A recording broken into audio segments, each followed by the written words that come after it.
And the next item is purchase service contracts beginning on 69 and 70. So one of the tools that I have Tim maintain is a purchase service contract tool, so we know what vendors we're using, what services, what are required for bid, not required for bid. And so one of the upcoming ones that's coming up is Quest. This is not required for bids because there's no cost to the district. This is a commission-based contract. So the district averages over $50,000 a year from Quest just in the commissions. We pay for the maintenance of the kitchen equipment, but we do not pay any dollars to Quest. That's the commission that we receive from Quest. And then with the additional satellite services, we roughly receive about an additional $25,000. So the Quest contract will be coming up. That went out in the newspaper in January. We also sent it to Quest, Aramark, and Sodexo to just get some proposals. And this was just based on some of the previous board discussions over prior years, about every couple of years going out to RFPs to make sure we're getting the best price and the best deals for the district. There was a question on the athletic transportation, if there was any opportunity to combine this with our LADC special ed and some of our cab fees. So I want to speak to this a little bit. In regards to the special ed transportation through 12/31, that's $243,000. So all of our special ed transportation, handicap accessible buses, we do that through LADC. That turned out to be our best price. Our mini buses right now for fuel are at only $256 as of December 31st, and then cabs were at about $2,000. Majority of our cab expenses, though, do relate to services and transportation we're required to provide to homeless students. And so we would not be able to tie that under LADC because it's not reimbursed the same under special ed, so we'd be mixing kind of dollars there. So Tim still thinks it's better to do this through the cab services because the rental of a single bus every day for a small amount of kids would cost us more money than it would for the cabs. But, I mean, same thing, if there's 4 cab companies in the area, do we bid that out amongst the cab companies to see who, if it's steady work and they're gonna have a cab sitting around empty, will they give us a price to, fill in their empty time for the cab service, or do we just have somebody call cab every day?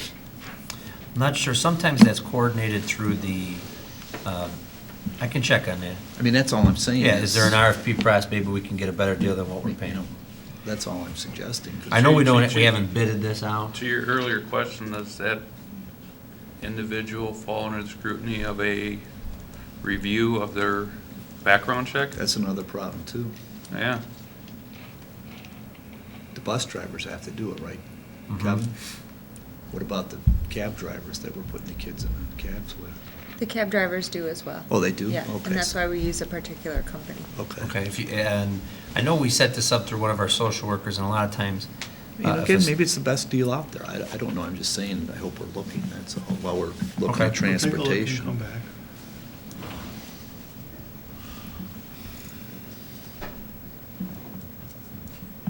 Bear with me, I'm writing some notes. Go ahead. I think that was it for all the questions. Yeah. Okay, go back to Aramark, though. The reason that we get a commission is that, Quest, I meant to say instead of Aramark. It's because the students buying and staff buying the food is what pays for the cost of that service, right? Correct, so they. But we also have it, under the policy in the statute, you also have to bid out services if it's a certain amount where the students are paying for it also, right? I mean, the fact that it's no cost to us, but the students are paying, it still fits another rule why you have to bid the services out, right? I think what's required by that policy is anything that receives commission over $1,000 are required to report to the board on the Okay. performance and dollars collected. Okay. But it's not required for bid. Anything where we spend more than $25,000, Okay. except for professional services, are required for bid. Okay. But, this will be a good practice to see, are we getting the best deal? I did speak with each superintendent from the feeder districts that are using the satellite. They're very happy with Quest services. 94 has worked out some initial stuff that this is they have a new food service manager at their building, but overall, they would prefer to stay with Quest as well in Aren't our 95. students and faculty happy with what we've got? Very much so. And Kristen has them on the wellness committee too, so that would have come up, and she recently had that meeting. We haven't heard anything. Jenna reported out in December, so it'll be something, if I think there's I'll have a recommendation for the board. And who did we have before Quest? Sodexo. And there were problems with that, Oh, I remember, that's why. big time.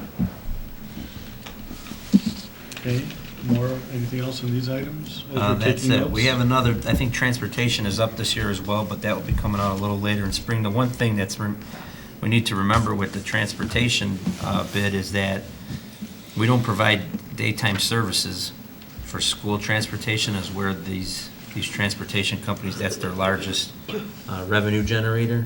All of ours are basically extracurricular trips.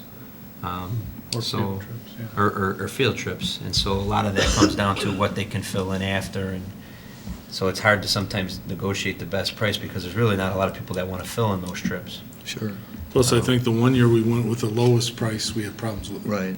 Well, we've had some occasional problems with the current one, but the toughest thing is during the day, they're doing school runs, and then it's the bus trying to get here on time to pick up our team right at 3:30. So they're trying to do an elementary school or something in the area, then they come back and try to pick up our teams and get them out to their contest. So sometimes they're late, or some of those issues, but I think we're always going to be dealing with that a little bit. And that's all I have. Thank you. I think I answered everything, right? You did. Okay. Any further comments? Okay.